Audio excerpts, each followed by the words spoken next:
Hello. ചില സാങ്കേതിക തകരാറുകൾ മൂലം അപ്ലോഡ് ചെയ്യാൻ ലേറ്റ് ആയിട്ടുള്ള റീലാണ് ഇന്ന് നിങ്ങൾക്ക് മുമ്പിൽ ഞാൻ അപ്ലോഡ് ചെയ്യുന്നത്. സംഭവം എന്താണെന്ന് വെച്ചാലിടാ, ഇങ്ങനെയൊക്കെ നടന്നാൽ മതിയാ, നമ്മുടെ ഡ്യൂട്ടി നമുക്ക് കുറച്ച് ബോധമൊക്കെ വേണ്ടേ. കാര്യം പറഞ്ഞാലേ എൻ്റെ ഫേസിൽ ഒരു വൈറ്റ് കളർ വന്ന് തുടങ്ങിയിട്ടുണ്ട്. ഇത് മുഴുവനായിട്ടാണെങ്കിൽ ഞാൻ വെളുത്തുന്നെങ്കിലും പറയായിരുന്നു. ഇത് അവിടാടോ. അങ്ങനെ അതേ ഡോക്ടറെ കാണിച്ച് നമ്മളവിടെ നേരെ ഇറങ്ങിയിട്ടുണ്ട്. വരുന്ന വഴി കട്ട് ഫ്രൂട്ട്സ് കണ്ടപ്പോഴേ അത് വാങ്ങി കഴിക്കാമെന്ന് വിചാരിച്ച് അതും കഴിച്ചിറങ്ങിയപ്പോഴാണ് അതേ ഉപ്പിലിട്ടത്. അത് കണ്ടപ്പോൾ അതിലേറെ പൂതി. അങ്ങനെ അതേ മാങ്ങ, പൈനാപ്പിള് നല്ല ഉപ്പും മുളകും പൊടി കൂട്ടി അടിച്ചിട്ടുണ്ട്. അങ്ങനെ എന്നൊക്കെ ഉള്ളതായി. അങ്ങനെ ദേ നമ്മൾ തിരൂർക്ക് ഇറങ്ങിക്കഴിഞ്ഞാൽ നമുക്ക് ഷോപ്പിംഗ് മസ്റ്റാണ്.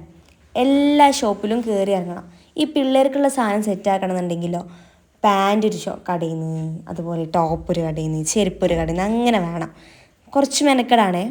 അങ്ങനെ ദേ വരുമ്പോഴേ നമ്മൾ ഈ ബൂസ്റ്റൂലിക്ക് നോട്ടിട്ടിട്ടുണ്ട്. അതും കഴിച്ച് നല്ല റാഹത്താണ് ഇന്നത്തെ ദിവസം. പിന്നെ കൂടുതൽ ടൈം തിരുവുന്നത് ശരിയാവില്ല. ഇന്ന് നേർച്ചയുടെ ലാസ്റ്റ് ദിവസമാണ്. നേരം വഴുകി കഴിഞ്ഞാൽ വീട്ടുകാരുടെ അടുത്ത് നല്ല അസ്സൽ തെറി കേൾക്കാം. നമ്മൾ ഈ നേർച്ചക്ക് ആര് കൊണ്ടുപോകാനാ? അതുകൊണ്ട് തന്നെ അറിയാം, നമ്മൾ ഈ വരുന്ന വഴി ബസ്സിന്നേ നമ്മളെ കാവേരി പെണ്ണിനൊക്കെ കണ്ടിട്ടുണ്ട്. ഇതിലാണ് എനിക്ക് ഈ ബോയ്സിനോട് ഭയങ്കര അസൂയുള്ളത്. എൻ്റെ അനിയന്മാരൊക്കെ ഒറ്റയ്ക്ക് നേർച്ചക്ക് വിടും, എന്നെ മാത്രം വിടില്ല. സത്യം പറയുകയാണെങ്കിൽ പ്രായം 19 ആയി, എന്നെ വിടുന്നില്ലടോ.